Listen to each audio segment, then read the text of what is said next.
Hold up, is Drake really considering taking himself out after Kendrick ruined his life, baby? Just when we thought this whole Drake and Kendrick feud couldn't get any worse, people are now worried that Drake might take his own life after Kendrick completely humiliated him. Now Drake is currently hiding out in Canada. And where on the street is he scared to return to America because he knows there's a lot of people out to get him.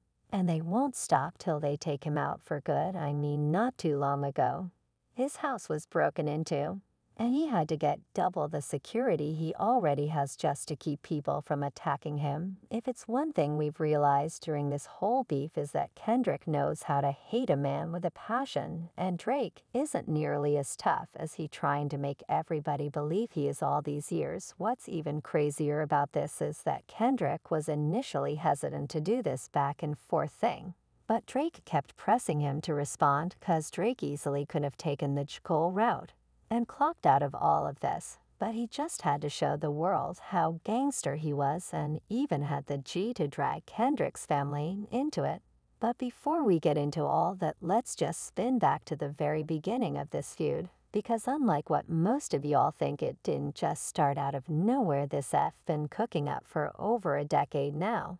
And it all started back in 2013 when Kendrick dissed Drake and several other rappers for his verse for Big Scene's song Control. He rapped, "I got love for you all, but I'm trying to unalive you guys, trying to make sure your core fans never heard of you guys. They don't want to hear not one more noun or verb from you guys." The track wasn't really anything serious, and it was meant to just start some sort of friendly competition among all the rappers who was popping at the time. But Drake didn't really take it very well, and he got to throw in shade at Kendrick in his cover interview for Billboard magazine just days after the song came out. He said, "I didn't really have anything to say about it. It just sounded like an ambitious thought to me. That's all it was. I know good."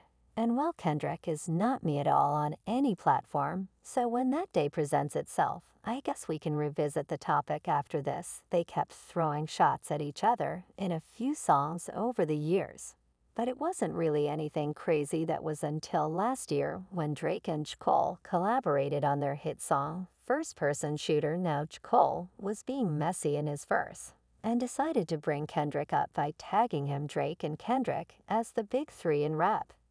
This verse did not sit well with Kendrick, and he responded to both Drake and Cole on his song Future and Metro Booming Like That, in which he rapped sneak dissing First Person Shooter. "I hope they came with 3 switches, mother the big 3, man, it's just big me." He read love when they argue. The hardest MC, is it Kata, is it Aubrey, or me? We the big 3 like we started a league. Drake responded with push-ups, and for a brief while, it seemed like he had the beef sealed. However, Kendrick quickly returned and ruined that moment with Euphoria. He called Drake out for hanging out with pedos and revealed that he had a secret informant on Drake's team who had been giving him all the information about Drake. Kendrick even kept the heat going when he dropped another diss track, 616, in Los Angeles. Over time, Drake hasn't let this go unnoticed, and he made the decision to involve Kendrick's family in this. When he released the song Family Matters, he accused Kendrick of being a bad father to his children and of having an affair with his manager, Dave Free. Whitney was also accused of having an affair with Drake. This put Drake back in hot water, but before he could enjoy his brief moment of glory, Kendrick hit again with Meet the Grams just 37 minutes later, and he made a number of accusations about Drake being a pedophile, while also accusing Drake's parents of not doing a good job of raising Drake, and telling Adonis that his dad ain't his this time. Kendrick changed his accusation against Drake from that of associating with pedos to saying that Drake was one he rapped Say Drake.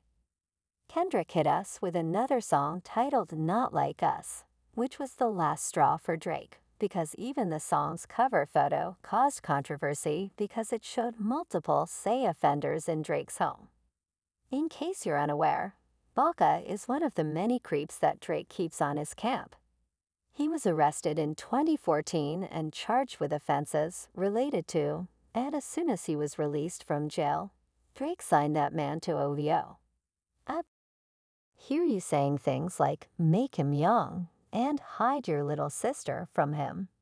And Baca has a strange case. Why is he around certified lover boy, certified pedophiles? Why are you trolling like a bee? Aren't you tired of trying to strike a chord? It's probably a minor now. Kendrick's allegations about Drake being in the underage girls actually made a lot of people start digging around for information to confirm if Drake really had pedophile tendencies, and there was plenty receipts. The first was a video from 2010 of Drake inappropriately touching a 17-year-old girl on stage, even after she made it clear she was only 17. There were also several photos of him messing with 16-year-old Kylie Jenner after he was called to perform at her birthday party in 2019. He was also caught messing with little girls again when it was reported that he was actively hooking up with an 18-year-old model, Bella Harris. Apparently Bella and Drake met during his Summer 16 tour. At the time Bella was just 16 and Drake was 29 pushing 30. And do y'all remember the time he left this very creepy comment saying, "I've been waiting," under Billy's pre-18th birthday post the day before she turned 18? And let's not forget Millie Bobby Brown, who Drake was talking to very inappropriately when she was just 14. And he was 32. They first linked up when Drake flew her out to his show in Australia. Ever since then, he forced her into a friendship with him and flooded her DMs with messages about how much he misses her and how much he can't wait for them to see each other again. What can you tell me about your friendship with Drake? How did it all start? I adore him. I met him in Australia, and he's truly amazing. He's a great friend and role model. We recently texted each other, and he said, "I miss you so much." I responded, "I miss you more." He's coming to Atlanta, so I'm excited to see him. What advice does he give you? What does he say about boys? He helps me what?